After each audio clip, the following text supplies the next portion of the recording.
Pinapunta nga tayo mga par ng boss ng iRich Tire. At hindi niya ine-expect na ganun kalaki ang magiging views ng video natin. Tuwang-tuwa yung boss sa nangyari sa ating content. Kasi tuwan-tuwa siya sa mga comment at halos 90% ng feedback gusto ng mga rider.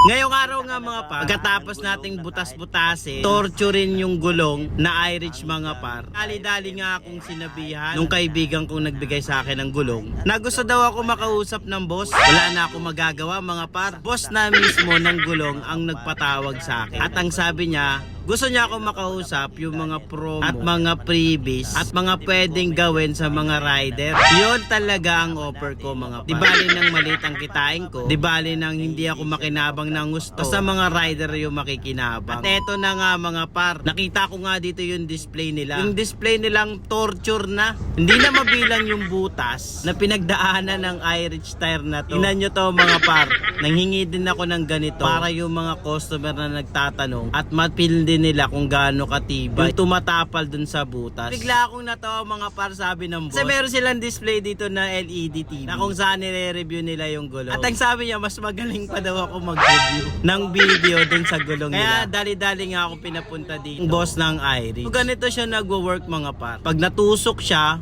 huhugutin mo lang, meron tatapal na parang kalamay-hati mga par. Hindi ko kasi ma-explain. Ito yung smart sealing technology. Yung pinapanood nga namin dyan, na-amaze daw siya dun sa ginawa kong test. Kahit kutsilyo ang ginawa ko, hindi siya naasar. Bagkus natuwa siya kasi nakita niya yung quality ng gulong. Siyempre yung pinunta natin dito mga par, ilang din makausap yung boss. Siyempre mag-restock dun sa mga naghahanap na dun sa gulong na ayaw nilang may stress at wag na silang maabala sa biyahe. Pwede naman kayo gumamit ng conventional na gulong. Option nyo yun mga par. Etong gulong na to, ino-offer lang natin dun sa mga rider na gusto nilang walang problema. At syempre pag napako ka, huhugutin mo na lang. Sabi nga na ibang comment, vulcanizing left the group. So ganun mga par, nag-i-improve yung technology. Hindi naman habang buhay, ganyan talaga. Kaso lang mga par, may kamahalan tong gulong na to. Pero yung maibibigay nito sa'yo, yung safety mo sa biyahe. Imagine mo na lang sa gabi ka bumabiyahe at bigla kang maplatan. Yun ang pinakamahirap. Lalo na dun sa mga delivery rider at syempre dun sa mga MC taxi. At eto na, sinasakay na natin yung gulong. Available na to bukas mga par sa shop. Meron tayong display dito na pwede nyo